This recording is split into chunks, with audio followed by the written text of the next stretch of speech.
The other day I was making my toddler some chickpea noodles with butter, which with the addition of parm turned into an Alfredo sauce, and it got me thinking about ways to turn simple pasta dishes that my toddler will eat into more of a full meal that maybe the family would eat as well.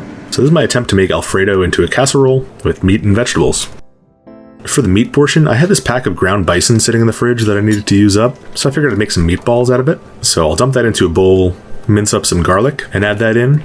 And you could totally also use dried herbs and spices here. Honestly, that's what I normally do, but I had some garlic that I needed to use as well. I also had some leftover basil that I needed to use, so I gave that a quick chiffonade and dumped that in. I added some chili flake, but that's just for me. I think the next version will exclude that because it was a little spicy for my baby. A little bit of dried oregano. And I was in Austin recently and picked up some of Franklin Barbecue's brisket rub, which I only just realized is salt and pepper. So I vastly overpaid for salt and pepper. Anyway, I'll dump some of that in. Next up, I'll add some panko breadcrumbs. These will lighten up the meatballs a little bit while also absorbing some of the moisture so they're not wet and sticky. And since bison's pretty lean, I decided to add in some olive oil. Now, the best way to mix meatballs is by hand. It's really hard to incorporate all of those ingredients using a fork. But the good news is you don't have to sit here and roll them out by hand. I found that using a measuring spoon with a little bit of oil makes super quick work of rolling meatballs.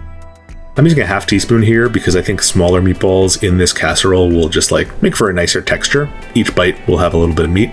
But this also works with larger measuring spoons, so if you're making just proper meatballs, then use a tablespoon, maybe.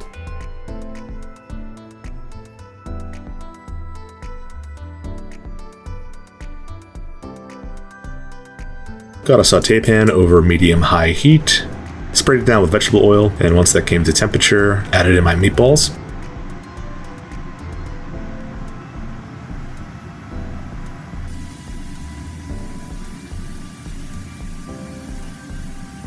And the beauty of these tiny little ones is that when you're ready to flip, you can just run your spatula along the bottom of the pan, and it'll pick them all up.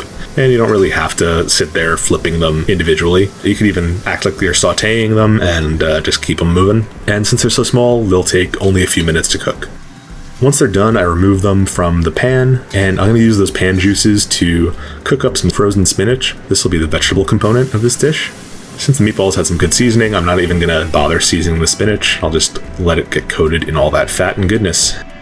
And since this is frozen spinach and we're going to be cooking this in a casserole later, no need to be too thorough here. Just thaw it out, basically.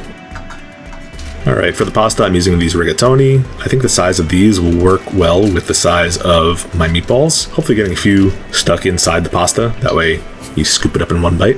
So I brought some water to a rolling boil and added some salt before adding in way too much pasta. So I had to monitor this a little bit more than normal to make sure that nothing was sticking, but it did actually turn out all right. Now for the Alfredo sauce. This is a traditional Alfredo sauce, basically as simple as it gets. It's just butter. So I'm using a half a stick here for this amount of pasta and some parm. I'll melt the butter in the pan, add the pasta in there, and then grind a decent amount of parm on top. You kind of got to eyeball this to maintain the proper ratio.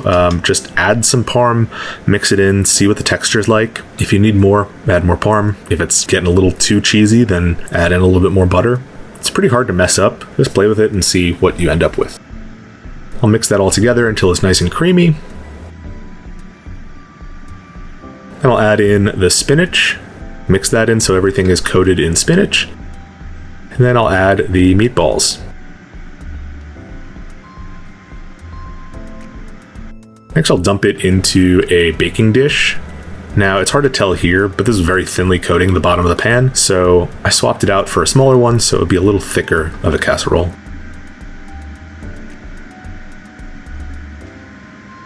Next, I grated some more parm on top,